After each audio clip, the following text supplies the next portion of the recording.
My name is Silas, and my friends and colleagues know two very important things about me. I'm a conductor, and I love coffee, especially espresso. No matter where I travel in the world, the first thing I try to do is find the best coffee shop and learn about the local coffee drinking habits. If I can, I try to meet up with old friends or make new ones in a coffee shop, of course, so we can talk about life, art, music, or whatever's on our minds. I found that there's no better way to get to know a conductor a little better than by having coffee with the maestro. Today I'm having coffee with my friend David Leibowitz. He's the music director of the New York Repertory Orchestra in New York City, and he's the winner of the 2011 American Prize in Orchestral Conducting and Orchestral Programming. He's witty, sarcastic, hilarious. He's one of my favorite people in the world, and I can't wait to have coffee with him this morning.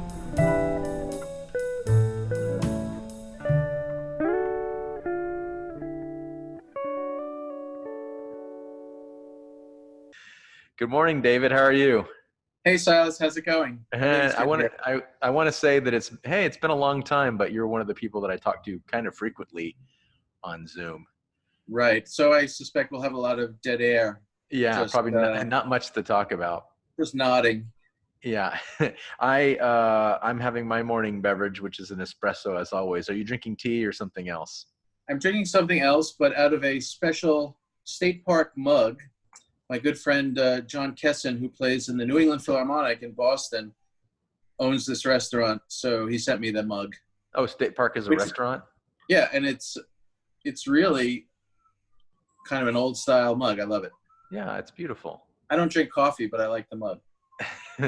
Are you one of these guys that collects mugs from different places and friends, and you have 1,500 mugs? No. This was a show of support for the restaurant, buying some merch for them during these times when they're having a hard time. Ah, I see. Are you eating out a lot, or rather getting a lot of food delivered, or getting takeaway much because you feel obligated to support your favorite restaurants? We do that. We live in Manhattan and on the Upper West Side near Columbia, and we try to do that as much as possible. Although I have to say, we've been doing it less than we did before the pandemic. Yeah. So maybe once a week we're ordering, and also a bunch of the restaurants that we normally go to, that you and I have been to, have closed for good. Yeah, you told me about that. A couple of your favorites that are right like a block away from your place, I think. Less than a block, yeah. So, but others are still open, and we've tried to support them as much as we can. Yeah. The bagel joint across the way is still open? Still open. Wait, let me look out the window. Yeah. Are they still doing great business? Still open. Is there still a line around the corner every day, or is it different? Well, it's, I don't know. But they're open. I don't know if there's a long line because only the tourists wait in line. Oh, I see. I recall waiting in line once or twice. Hey, I was thinking about something the other day because I was talking to another New Yorker. So you're like a real New Yorker, like born and raised in Brooklyn, I think, and then you lived your whole adult life basically. Brooklyn, born and raised, always lived in New York. I mean, aside from small trips outside New York to live for shorter periods of time, but yeah.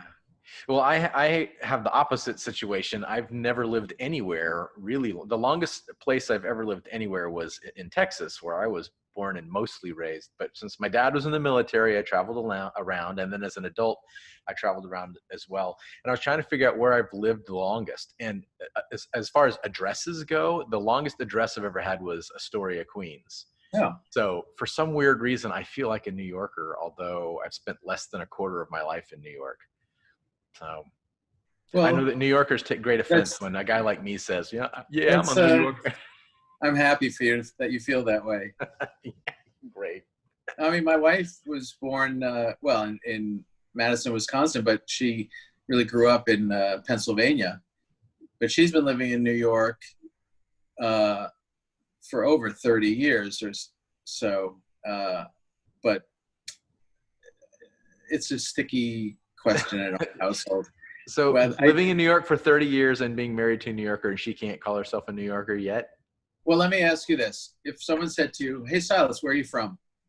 I'd say Texas There you go. for sure.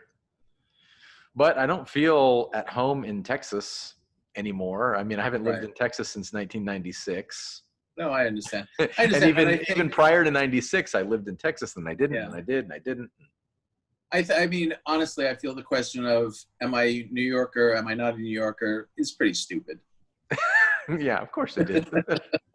Well, for you, I it mean, really is. if you feel like a New Yorker, God bless.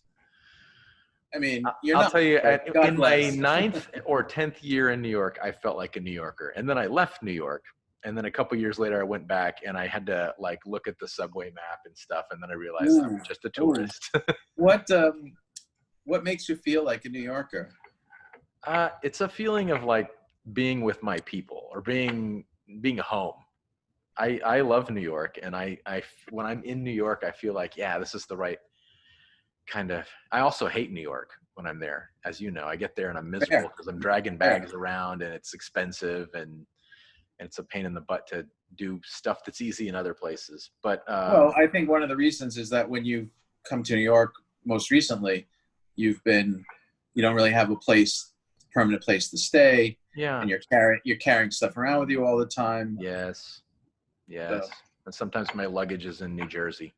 That's a no-go. right. Yeah, but it's something about like the access to amenities and the arts and culture. Of course, I don't know. There's probably someone from Chicago or LA or Paris might argue, but New York maybe has the most amenities of any city in the world. Amenities meaning like food, art, culture, Sure. concerts, Of course. schools, and Right. I love that. And I love where I live now in Kansas, but there just aren't a lot of amenities. What we have here is great, but it's a very limited amount of stuff. And every time I pass by a sushi restaurant, I just think you really can't get much farther from an ocean than Kansas. So where are you getting that fish from, and how long did it take to get here? Unless you're in like Siberia or someplace like that. Yeah, maybe. I hear the sushi in Siberia is frozen. So Yeah, it's really fresh because it's always frozen. right out of the Aral Sea. So I enjoy nothing more than talking about New York. I suspect people listening to us now have tuned out. Right. Well, they might want to know. So we can talk now about whatever we want. I know that no one is listening anymore. Yeah. So now let's just get up. Well, I was just chatting with Taylor last night, and I was saying, I wonder what David and I are going to talk about today, because the stuff we normally talk about, I wouldn't put online. I don't even listen to the stuff we talk about. Yeah, that's good. Mostly because we just like when we're talking about it. Mostly because we like to vent, and it's not. Maybe it's fun for you and me, but it's probably not fun for everyone else. No, it's not even fun for you and me. No, I kind of enjoy it. So my closest friends, I would count you among my close friends, but my closest friends say that I'm a complainer. And I find that funny because I think I'm an optimist and generally jovial, but I do enjoy a good complaining session. I love to complain about stuff, and I often don't even mean it. It's just fun to bitch about stuff. No, I sense that's true. You very much enjoy complaining, but I don't think it's serious, deep down dissatisfaction with the world. I think it's more of a sport. Yeah, because it's fun. Yeah, but I think people who are really real complainers have like dark hearts, and I don't think that's me. I hope that's not. Oh no, I don't think that's. I think you do it as it's not a competitive sport, but no, I'm not a gold medalist, but no. Well, you're no slouch. Yeah. What do you? So, are you finding a way to keep yourself busy? Because now evenings and weekends are free.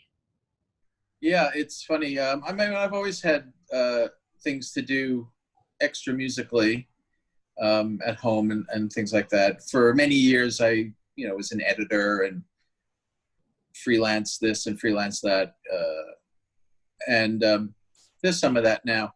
But and I always used to think when I would ride the subways at night and to rehearsals and from gigs and everything, I wonder what it's like for these people who get up in the morning, they go to a job, they come home, and that's it. And then they have and for the first month or so of the pandemic, I realized, oh, this is actually quite relaxing. Yeah. And then after that, I was feeling more like, this is horrible. I really miss making music, and I really miss being with my orchestra folks and studying towards a goal. That's been hard, and obviously, like everybody, I can't wait for this to be over. I was just recently, the venue that NYRO plays in is, the church. It's an enormous church in Times Square, and they have reopened for services. I don't think they're doing AA meetings or I don't think they're open during the day just in general for you to walk in and sit down. I think the services daily for a half hour, open then closed, and then everyone's out. And they're limiting it to 40 people in that space, which is a tiny amount for that enormous space. You could fit 100 people in there, spaced out very well, but 40 is what they're doing. So I was speaking to the church about the possibility of, because I pretty much know that our certainly October planned concert is not going to happen.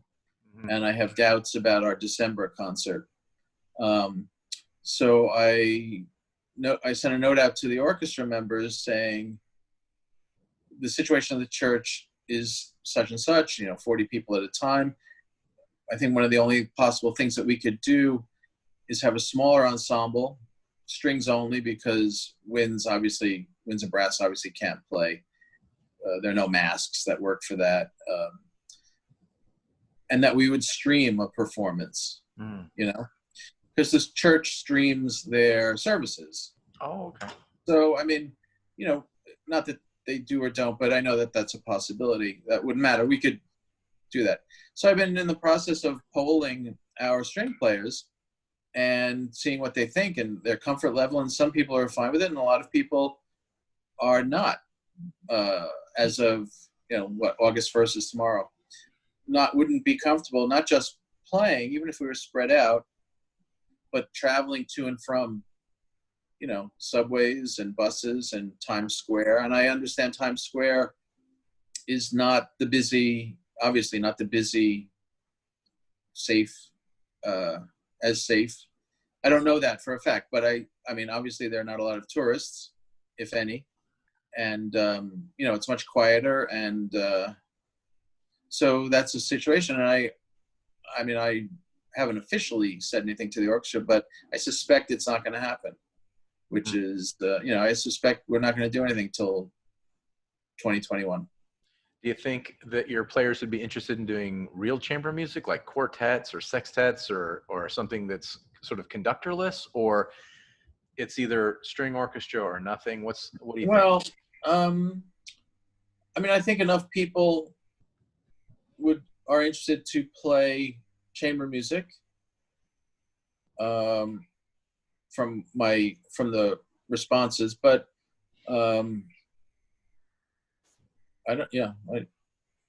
they can do that on their own. Yeah, they don't need NYRO for that. Well, that's right. It's nice. And I know other friends of mine who have outdoor spaces, yards and big driveways, have done distant quartets out in the backyard, not in a location, not in inside. Yeah. Now I've been to a few NYRO concerts and a few post-concert parties, and I sense that there's a real feeling of family in your orchestra. I don't know if that's the right word for it, but there's really a community exactly. feeling.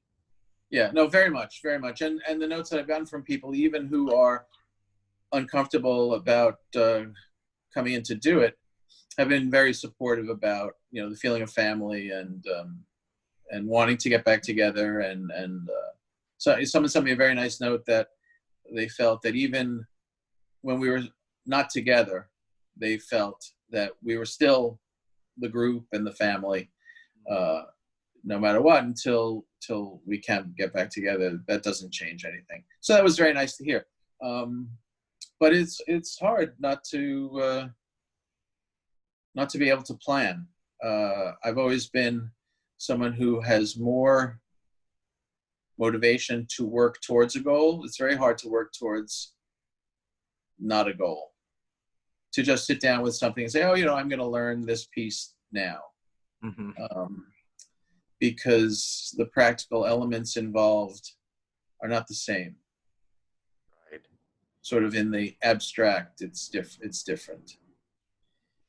Yeah. So I admire all the people right now that are learning a bunch of scores and doing the things that they're doing to just sort of get ahead and learn stuff that they don't need to learn right now. But I also need a goal or a deadline. Right. I work really well when I've got a concert in 4 months. Right. I don't know when my next concert is. I've got this giant pile of scores that could use some studying. Some pieces I know well, and other pieces I've never cracked the binding. Right. But I'm less motivated to just start cranking through scores. I'm doing other things, but right. Well, one of the things is that the concert that we would have done in October, we were going to do in March, so we'd actually rehearsed for it. And you're already prepared. You're ready to go. And then in our naivete, we decided, well, we can't do March. We'll probably do it in May. Yeah. Because after Easter, we'll see we'll see what's happening, and we'll schedule for May. Like a miracle. And that's and then I thought, well, all right, October. And now that program is a program I definitely want to do as a unit. And I was just talking to the soloist, who has been great about canceling March and then okay May and then okay October. And I just spoke to her yesterday to say, I don't see this happening until May of 2021, because if we were going to do that in October, so that's out. I was hoping to do Mahler 7 in December, because it's a 150th birthday for him, or I think 150th birthday. And then I have a February plan and I have a March plan, and I was sort of nebulous on the May plan. So I'll just take that one and move it, the one we haven't done 3 times, and move it to next May, and hope that that'll happen. So there's some stuff I can look at for February. I have been looking at all that stuff, but not in that same sort of, here we go. Yeah. Well, it sounds like, so normally you're learning for every season a bunch of stuff. And now since the beginning of 2020, you haven't had any new music to learn, because you've learned all the music for March, and whatever you were going to do in May, you'd probably already studied the heck out of that. Right. So now are you just sort of treading water, or are you learning? Well, I am looking at Mahler. I have been looking at Mahler more. And although it's probably not going to happen at this point. And one of the pieces for February, I don't have the score for. It's a new piece to me, and so that's the big piece. It's a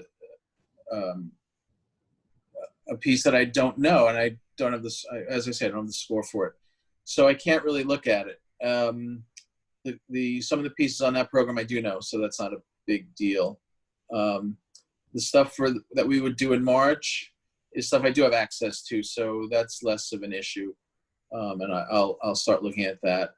I think I'll probably start looking at things after mid to late August, because I'll be on vacation next week. We're going to the beach, where it's going to rain all week. Great. That means there'll be less people. I'm happy. Awesome. I'm really happy, actually. That'll be wonderful. So I'll start looking. I'll start looking at music. Hopefully, I can get a score for this piece. Is Shostakovich a friend of Shostakovich's? Her last name is Kashparova, and this will be the first time this piece has ever been done, because it was discovered. She was, I don't want to make a mistake about. She was a piano teacher. She was a great pianist and a composer, woman in the Soviet Union, knew Shostakovich. I'm not sure how, as a teacher, as a student. I don't recall, but I heard the piece and well, this sounds great. And of course, like everyone else, I recognize all the gaps that we've had over the years, and I want to fill that with women composers and people of color. I mean, and I'm trying to learn that. You know, I confess that it's a gap in my knowledge of music, of composers, and I'm trying to catch up with that. Not because I think it's a fashionable thing to do, but I think it's important. And I've heard some people have recommended some composers to me lately, and music is great, you know. So you know, more in that direction. And this is actually a good time to do that because there's no pressure deadlines right now. So there is a little more leisurely time to do that. Yeah, agreed. So that's a good thing. I think it's interesting that you found this woman's music, that it's not new music. It's just something that was recently discovered and has never been performed. Correct? Right. Ish. Okay. And then but I'll tell you how did you find it, and how do you generally find stuff that you program? Because as you know, I think your programming is very unique. And half the time I look at your program and I go, how did he think of that? How did he even hear about these composers? This composer was new to me. One of our orchestra members works at Boozy and Hawkes and asked me if I knew who this was, and I said I didn't. I listened to this symphony that she had written, and sounded great. Mm-hmm. So I asked my friend if is it available, and she said, well, hang on, because we're talking with other big orchestras about a premiere of it, so it may not be available to us. But the other day I said, so what's the word on this? And she said, did you request it? Did you put in a request for it through Zinfonia, you know? And I said, no. She said, well, go right ahead. Oh, wow. So I'm going to do that, and we'll see, because I don't think no one's planning right now. So maybe we'll get to do it. If not, we'll do it another time. Wow. But I think they were looking for a sort of marquee name to oh, sure. I mean, just perform it, and little old us, they're not gonna. Little Old Us, but Little Old Us is an orchestra that's been around for 18 years now, something like that. 20. 20? 20. 20. First concert was the first season of concerts started in February 2000.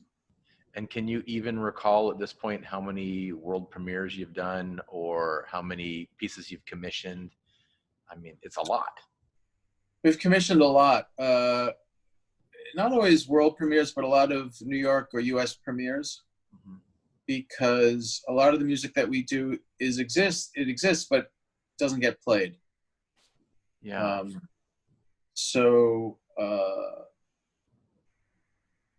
We've done a lot of commissions and newer music, but U.S. premieres and New York premieres a lot of the time, and those are pieces by composers that we know, that may be slightly out of the main Warhorse mainstream, but composers that we know and admire a lot, and there'll be a piece that never gets done because it's not the one piece by that composer that everyone plays.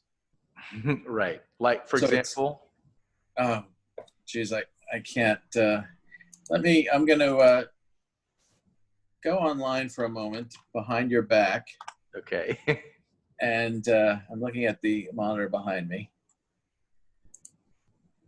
And So, for example, well, I mean, these aren't premieres, but the Prokofiev symphonies, people do one and they do five. Yeah. But 6 and 7 are great. And we've done that. And, things like that. Some of the outline Shostakovich symphonies.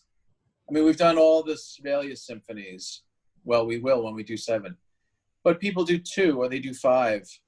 And they don't do 1 and 3 and 4, especially not 4 and 6. And we've done all those. And those are great because the orchestra doesn't know them when they come in. So it's a real learning thing for everybody. And you have also done a lot of American symphonies, like right. Walter Piston and we've done a lot of you're right. We've done a lot of American music. Walter Piston, David Diamond, Norman Della Gioia, William Schumann, Barber. Again, in stuff with Barber, we've done things that people don't do, like his Mutations from Bach, which is a piece that quotes Bach chorales, and the music for a scene from Shelley, in addition to, Violin Concerto, School for Scandal, etc., the essays, cello concerto. Let's see, I'm looking. I mean, I'm not avoiding eye contact with you.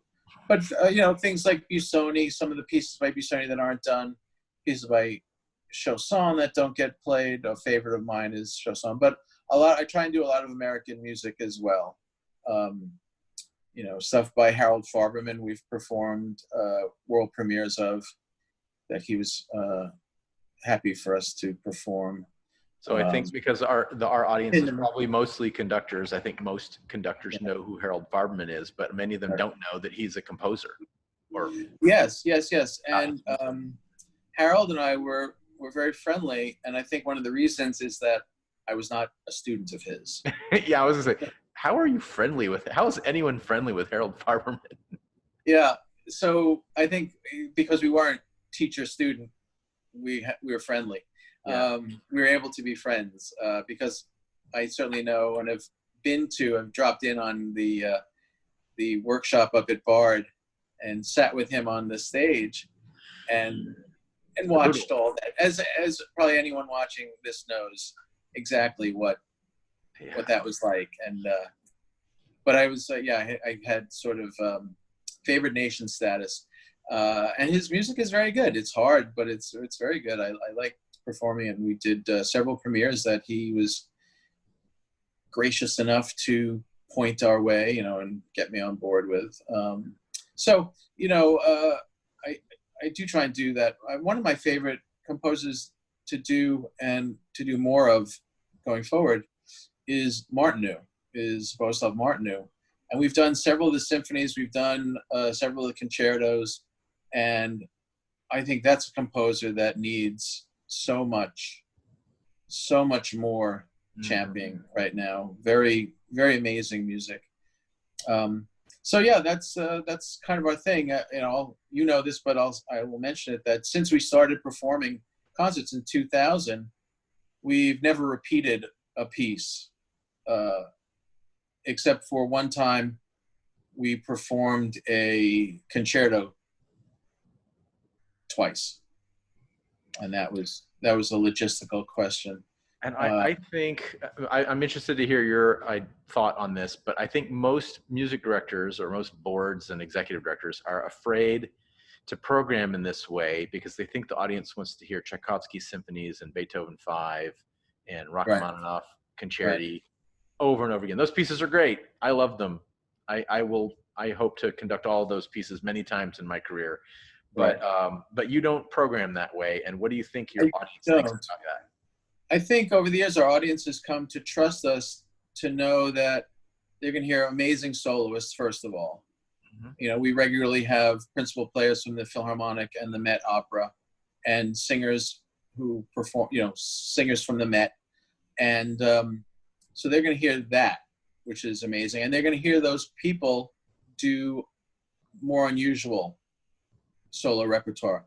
And one of the ways that we are able to bring in these soloists is by saying, we'll do whatever you want. I would never tell a soloist, oh, can you play the Brahms Violin Concerto with us? I mean, that would be because that's what they're asked to play all the time. Right. So if someone says, you know, I really, and this was the associate concertmaster of the Minnesota Orchestra, who's played with us a bunch of times. And she said, you know, I've never played the Martinu Violin Concerto. I'd love to play that. So we did. And then contrasting that, her colleague, the concertmaster of the Minnesota Orchestra, said, you know, I've never played with an orchestra the Brooks Scottish Fantasy, which is a standard piece. Yeah.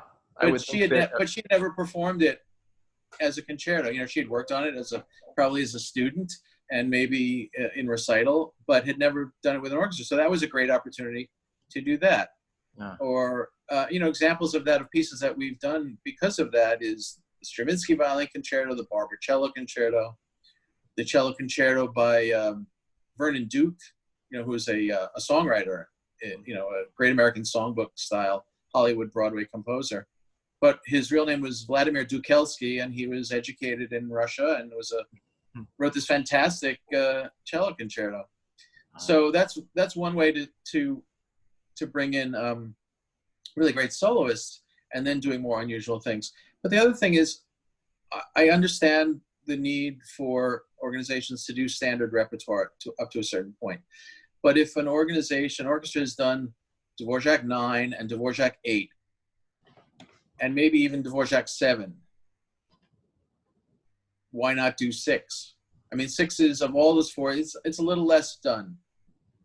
And honestly, for the audience, it's the same experience, really. I mean, the trip the audience goes on in Dvorak 7 from the beginning to the end is essentially, with some differences, obviously it's a different piece, it's essentially the same trip, the same progression that you go through in number 6, but it's less performed. So it's interesting that way. I think that audiences need to be challenged, and they can be challenged in that way by saying, well, Dvorak is familiar to you. Let's do this piece of his, which is not familiar. And that's true in the works of, oh my goodness, even Beethoven. You know, 4 is not done as much, and 8, I think, is not done as much. Mm-hmm. And those are fantastic. Now, I know what you're getting at, and so do you remember, at this point in your life and your career, you know the standard repertoire really, really well. You've heard these pieces and conducted them many times. Right. So, but do you remember the first time you heard like Beethoven 3 live, or Beethoven 7 for that matter, or 6? I'm asking because you mean heard it or performed it? Well, heard it or just saw a live performance of it, because I remember the first time I saw a lot of pieces or heard a lot of pieces performed. Of course. And it was like a revelation. It's a thing that I didn't know well. And now to think now, you know, there was a time when I didn't know Beethoven 5 well. But now I know it really well. And so when you ask somebody like that, well, what would you like to hear? They go, oh, I would like to hear Beethoven 5. I know it so well and I love it. But also, I'd like to hear a piece by a person I've never heard of, and a piece I've never heard before, because that experience of hearing it from beginning to end live could be as revelatory as that time I heard Beethoven 5. I agree.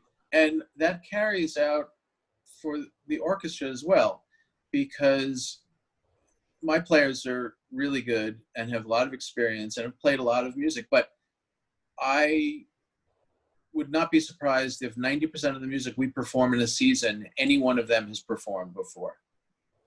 Sure. So they become really advocates for it, because they're struck by it. You know, here's this piece we've never done. They've never played before. And it could be a very, you know, the composer could be very, could be well known. So for example, this concert that we've been moving month by month since last year includes includes Honegger's Fifth Symphony. Okay. Is subtitled Die Tre Re, either because 3 kings or each movement ends on 3 Ds. Okay. Yeah. And no one in the orchestra has known it. And they really have grown in the shortened rehearsal time we've had with it, really grown to love it, and are just struck by it. And that's something that I really enjoy with NYRO, is that feeling of the new, of the first time, is something that they get. And by the way, I get it too, because in these 20 years, we've done over 400 pieces, and it's stuff I haven't known. So it's my first time with it too. I mean, I try and learn it a little bit ahead of time, a little bit before the first rehearsal. I try and know the piece, but it's new for me too. And getting a piece up on its feet for the first time is a great experience. And I'm very much less interested in performing things for the 10th time or the 12th time. I mean, I understand that, and that can be very rewarding. But life is short. I really want to learn as much music as I can. Well, I've conducted a few things.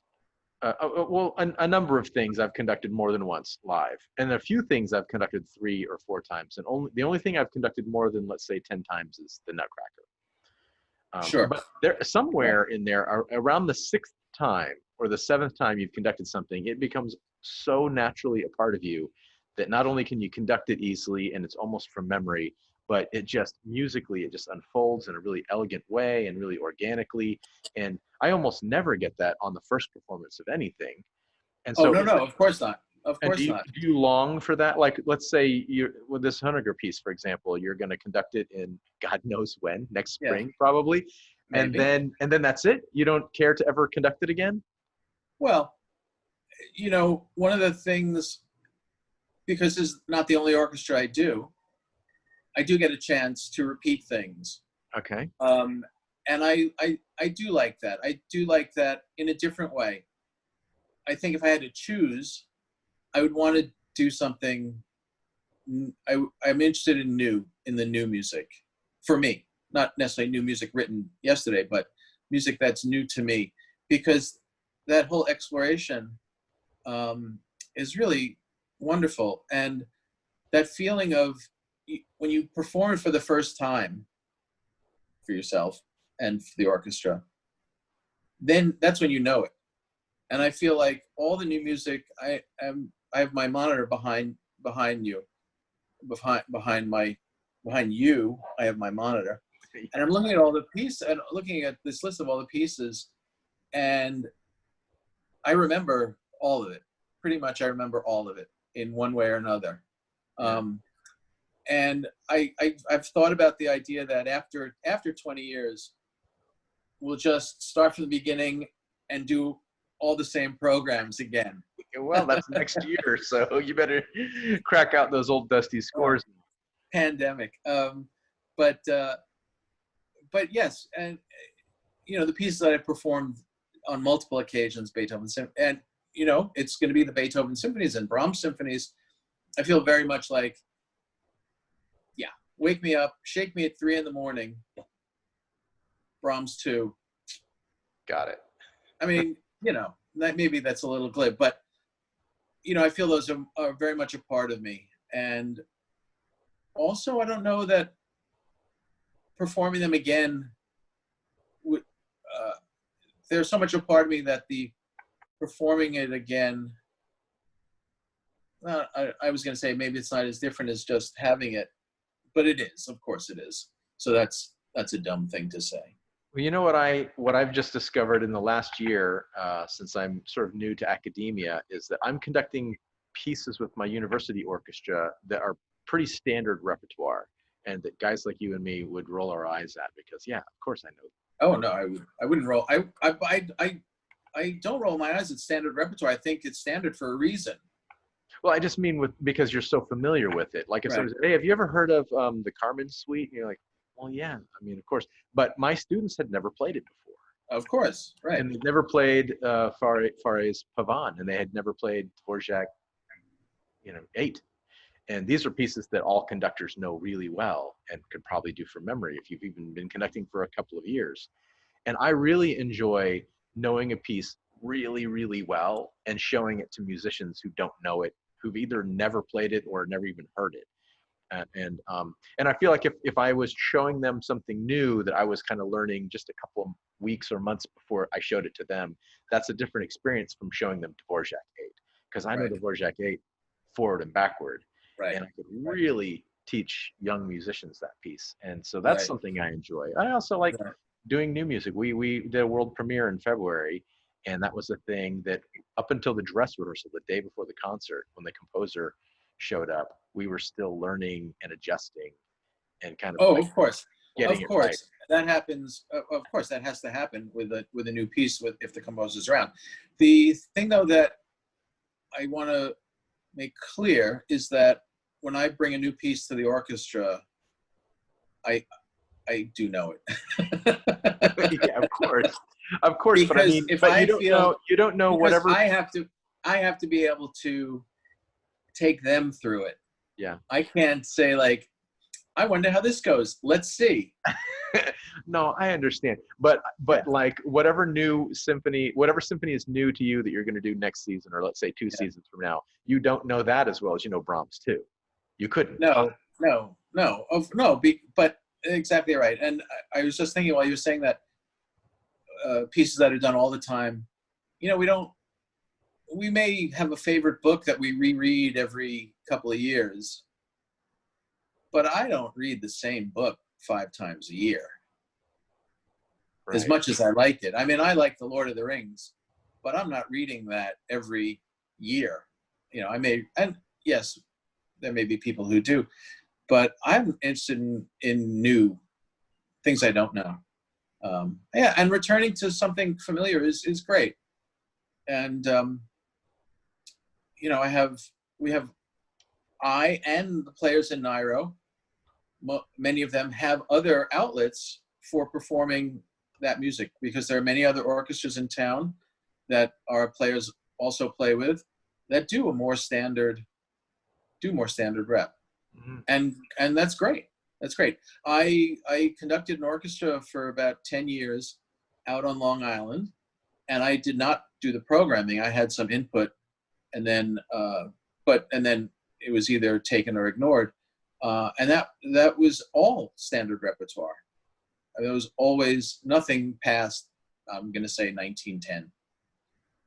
So, and that would be pushing it. You know, we did La Mer out there, and I think that was the most modern, and Mahler one. I think those were the most modern things that were ever done. And I mean, I enjoyed that experience immensely. I enjoyed playing all that standard rep. I mean, there was, you know, it wasn't entirely Brahms, Beethoven, and Mozart, but it was close. Yeah. But that was a nice balance. I would never do it that way, but you know, I tried to get them to spice things up a little bit. I suggested one time, and they took my advice because it was early in my tenure. They, I said, we should do the Goldmark Rustic Wedding Symphony, Oh boy. which if only people who were concert goers in the 40s and 50s really know that piece. It was very popular in the mid-century. And it's a terrific piece, by the way. It's a really fun piece. It's 5 movements, and it's very sturdy. It's very German, and the rustic part, it's very folky. And it's a really terrific piece. And I think the orchestra enjoyed playing it. I enjoyed doing it because I'd never done it before. But And there was a little pushback, but I was just trying to get them to expand within the confines. I think within the confines, if you're like, oh, we don't want to perform anything that's, you know, post-romantic or anything like that, there's still tons you can do. You can still do Dvorak 5 and 6 or 3. 3 is fantastic. Never gets done. 3, you know, 3 is Dvorak being Wagner, and it's never performed. So, you know, you just have to look. I think that's the thing that conductors need to do is they need to look. They can't take for granted what they don't know. Or to put it another way, they can't assume, I see this a lot, they can't assume that what they know is all there is to know. yeah. I think that makes the profession, that kills it. Uh-huh. kills the audience, it kills the orchestra. I mean, how many more times? I mean, I love Beethoven 5, but how many times can you play it? Yeah. One of the things I was hoping for in the Beethoven year was a moratorium on all performances of Beethoven's music. Well, unfortunately, we got a moratorium, all right. Not exactly what you're hoping for. Yeah, now just so that we let it clear from your head, so that when next time you encounter it, it's fresh. Yeah, it's more fresh. But sadly. Well, that last little bit of advice might be one of the best things you've said so far, and I think it's a good time to stop. We've gone a little bit long. Okay. But well, that's I always enjoy hanging out with you, as you know, and I don't know when I'll see you in Likewise. person again, unfortunately, but I hope to get back to New York in the next year. That would be great. Yeah, we'll see each other soon. Yeah. All right. Well, on that note, I'll say goodbye. Talk to you soon. Take care. All right. Bye-bye.